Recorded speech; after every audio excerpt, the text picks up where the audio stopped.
Bonjour. Bonjour. Alors, tu sais, je t'ai fait écouter les trois derniers morceaux de reggae que j'ai mis dans mes favoris. Je me suis fait un petit plan reggae, quoi. Ouais, tu replonges un peu dans les vapeurs du passé, je vois. Non, mais c'est pas ça. C'est que bon, c'est vrai que qui n'a pas écouté du reggae dans sa vie, quand même. Donc, je voulais dire, pardon. Donc, à réécouter des vieux morceaux que j'avais pas entendus depuis des années, en fait.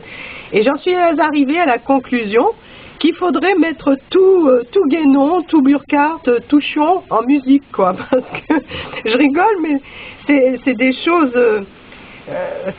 utiles, hein, les écrits de Guénon, et on n'arrive pas à se les mettre dans la tête. C'est fou, mais c'est fou comme accompagné d'une mélodie, ça a un pouvoir incroyable, quoi. Du coup, j'ai eu ces morceaux toute la journée dans la tête. Tu vois, comme un mauvais mantra. Tu vois ce que je veux dire? Oui, comme tu dis, comme un mauvais mantra. Et ça m'a... mais d'ailleurs, c'est comme quelque chose qu'on mange ou qu'on boit qui nous convient pas. On s'en rappelle toute la journée aussi bien que quelque chose. Ça dure des fois plus longtemps que les bonnes choses. Oui, on a des aigreurs, des remontées. Oui, il y a des remontées d'huile de partout. Oui, je suis d'accord. Et bon, et je peux dire qu'en effet, les musiques actuelles, dont le reggae d'ailleurs n'est pas le pire, hein, que la vibe soit super bonne, le groove, le flow, que ce soit super extra. En tout cas, on peut dire que ça met, comment dire, ça rend nostalgique en fait, voilà. Mais pas d'une bonne nostalgie. T'as vraiment le blues, quoi. Et je comprends que ça puisse donner envie de s'exploser la tête, tu vois. Oui, mais c'est l'expression même du blues. Et ça rend désespéré si on se laisse aller, tu vois. Et bien entendu, c'était d'une certaine manière aussi positif, car ça m'a révélé à quel point les pensées, la musique qu'on écoute, les livres qu'on lit ont une super influence sur notre état. Hein. C'est pas nous qui contrôlons à ce niveau-là, tu vois. Surtout la musique. Hein.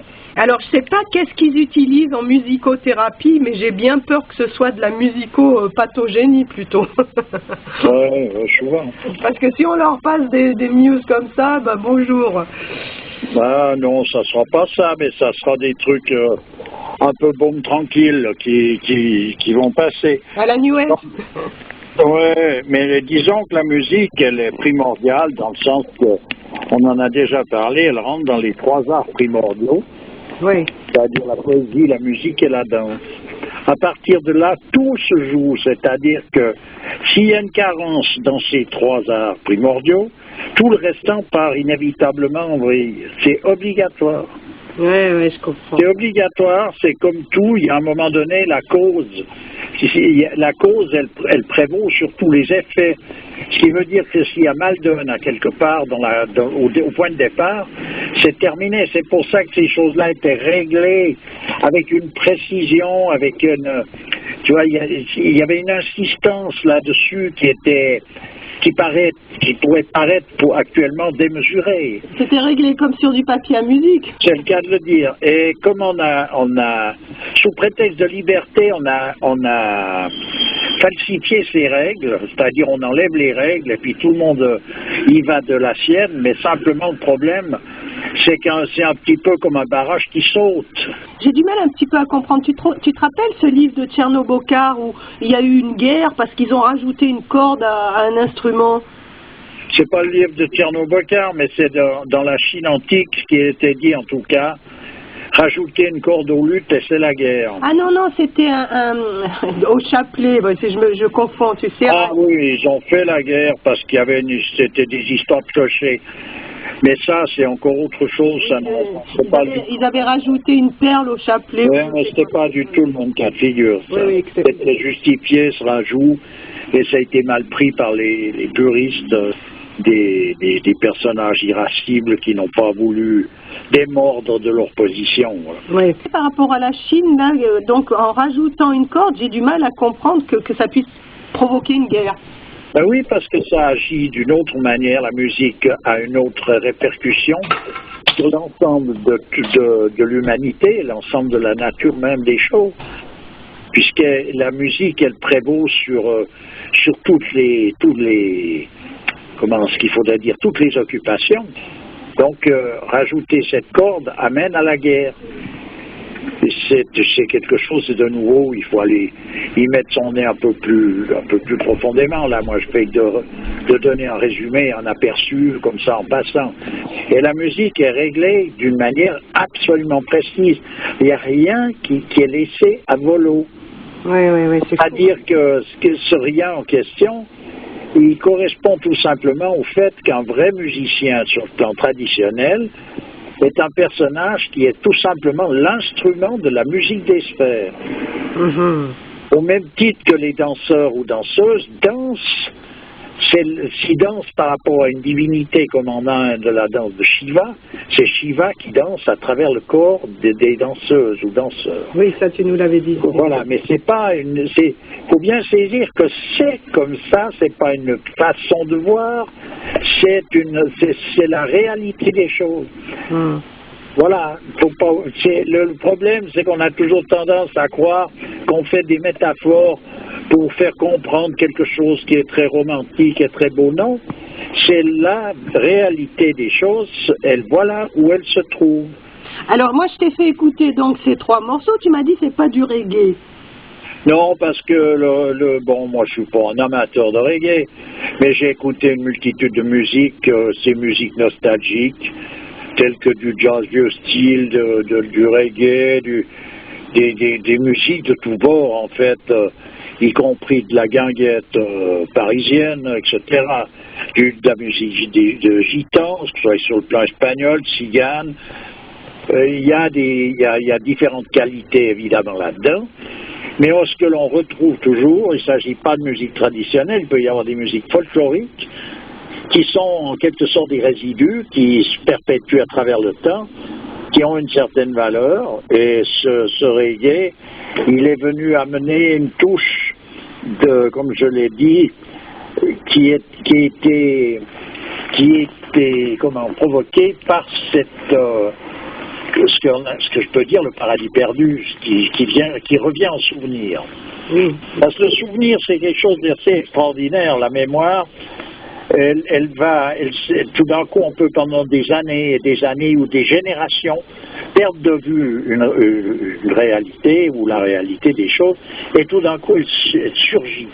Parce qu'elle n'est pas perdue, elle n'est pas partie, elle est là, mais elle est plus au devant de la scène. Elle était latente. Voilà, et c'est ce qui arrive de nos jours avec une multitude de choses, y compris cette espèce de ressassement qu'il y a à l'égard des problèmes qu'il y a pu y avoir avec le colonialisme, avec les différentes guerres, où il y a des rancœurs, il y a ci, il y a là. C'est des choses qui réapparaissent avec une puissance extraordinaire. Et là, dans la musique, réapparaît de nouveau cette espèce de nostalgie du paradis perdu. Voilà, et c'est dans le reggae, quand il est, bon là moi comme je t'ai dit, pour moi, en tout cas les 2 premiers, là c'est plutôt des gens bruyants qui imitent le reggae dans le sens qu'ils utilisent bel et bien les mêmes rythmes approximativement, mais pour moi c'est une imitation, et c'est pas du vécu leur histoire là. Ah d'accord. Et voilà. Tu me disais que c'était plutôt le dernier, donc Burning Spear. Il sera plus près du vécu. Qui se rapprochait le plus de... Je les connais pas ni les uns ni les autres, mais j'entends à l'oreille comme ça. Voilà. D'accord. Parce qu'à un moment donné, on peut pas faire semblant jusqu'au bout. Alors, mais voilà ce que représente ce genre de musique. Ça ne veut pas dire qu'il faut écouter ça et en pensant qu'on va retrouver le paradis perdu à travers ça. C'est pas du tout la voie qui y mène. C'est justement celle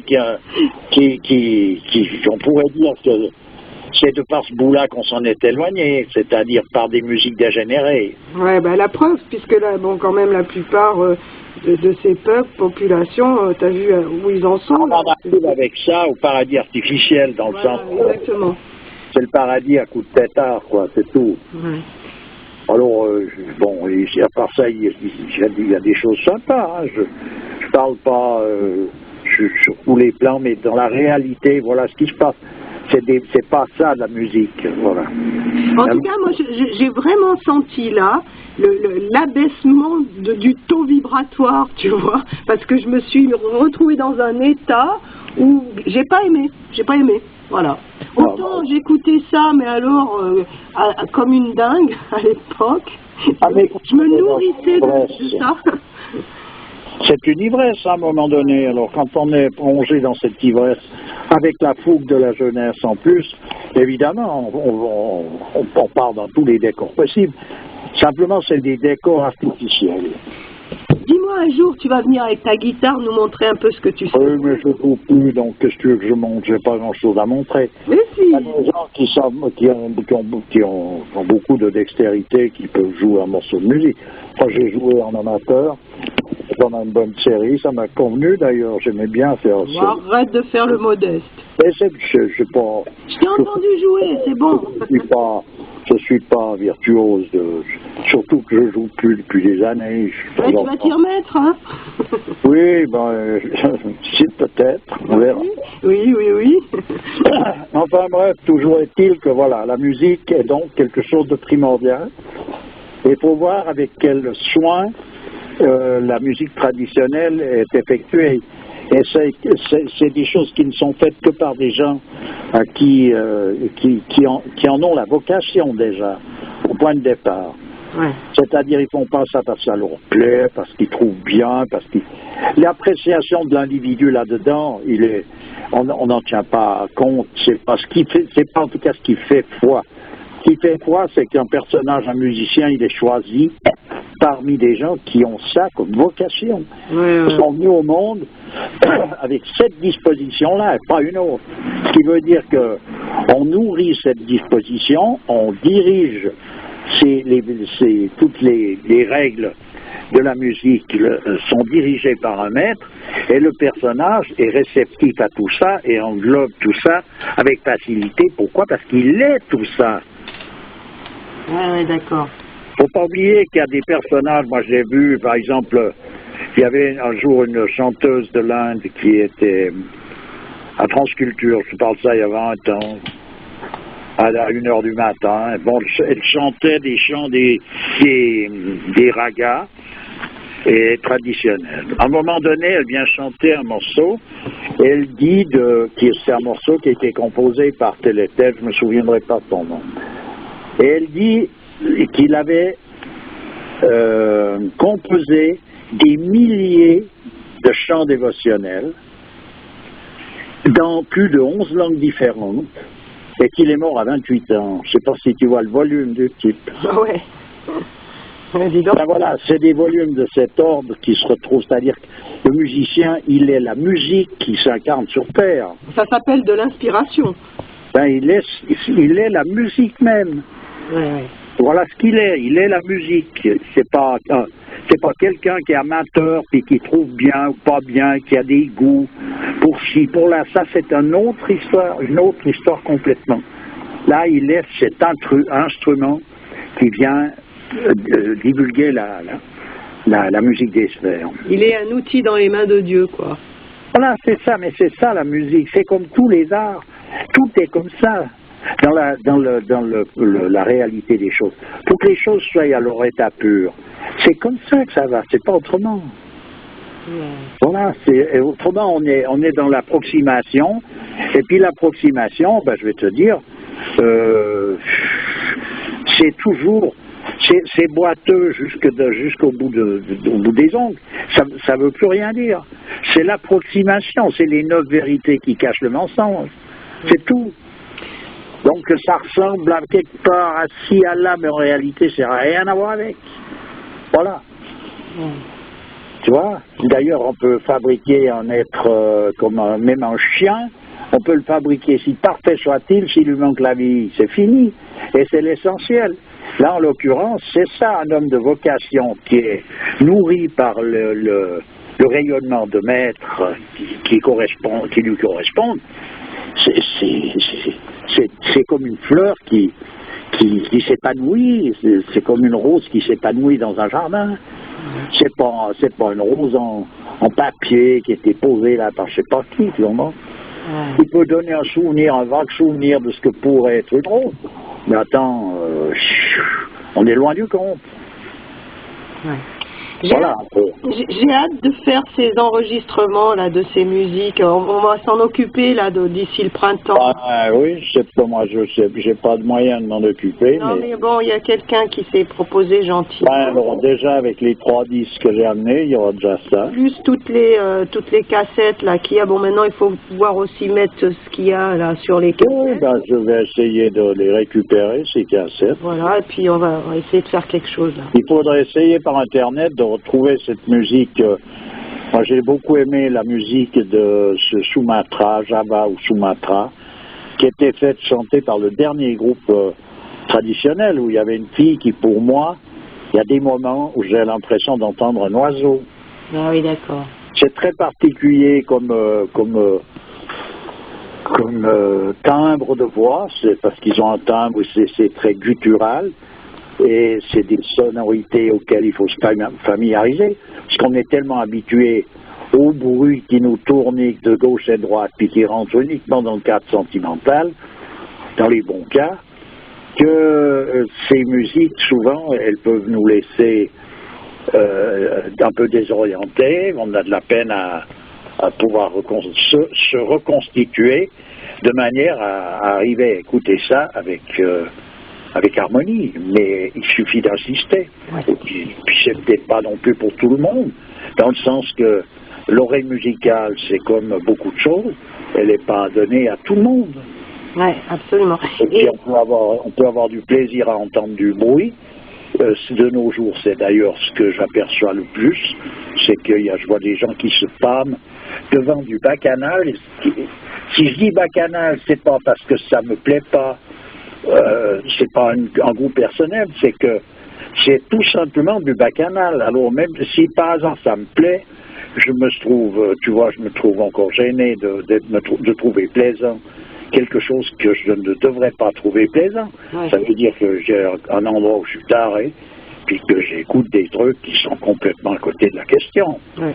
Moi, c'est pour dire, j'entends, je ne suis pas en train de dire de donner mes goûts, etc. Et ça, c'est bien parce que j'aime bien, ou bien c'est pas bien parce que j'aime pas. Ouais. C'est pas ça. On apprend à aimer ce qui est bon et à rejeter ce qui est mauvais. On apprend parce qu'on est incapable, souvent, sauf dans certains, on a 2-3 choses où ça peut aller, mais on n'est pas capable de pouvoir juger ça sans des références solides. Ok. Dis-moi une petite parenthèse en parlant d'oiseaux. Cette nuit, les oiseaux ont chanté toute la nuit. C'est étonnant. Mm-hmm. Ça arrive, ça? Oui, ça arrive. Et ça vient de quoi? Je saurais pas te répondre, tu vois. Toute la nuit? Oui, c'est ce que ça vient d'une lunaison, d'un changement vibratoire. Il peut y avoir des tas de choses comme ça. On se serait cru au printemps, en pleine journée. La vie est un peu plus tranquille qu'il y a une dizaine de jours, là. Actuellement? Oui. Ah bon? Oui, il y a moins de tension, un peu moins de tension. Alors ça peut aussi venir de ça. Ça vient de quoi? Bon, c'est l'entracte. L'entracte avant le... c'est l'entracte. Avant le gros truc, le gros rush. C'est-à-dire que, ouais, il y a beaucoup de trucs à entracte. On est dans cette période où il y a toutes ces espèces d'histoires à dormir debout avec ces maladies et ces vaccinations. Et tout d'un coup, il y a un entracte. D'un côté, il est dû à ceci, d'un côté à cela. Et puis voilà, les autorités laissent un peu tranquilles les gens parce que c'est le moment du téléthon, donc il faut aller grêler un peu ce qu'il aurait dans les poches, puis on verra après, quoi. Donc c'est le calme avant la tempête. Ok, bah écoute, on va finir là-dessus. Je te remercie. Ça vient pas que de ça. Mais je veux dire, c'est une des retombées, disons, voilà. Ok, mais je te remercie, à bientôt. À bientôt. Au revoir. Oui.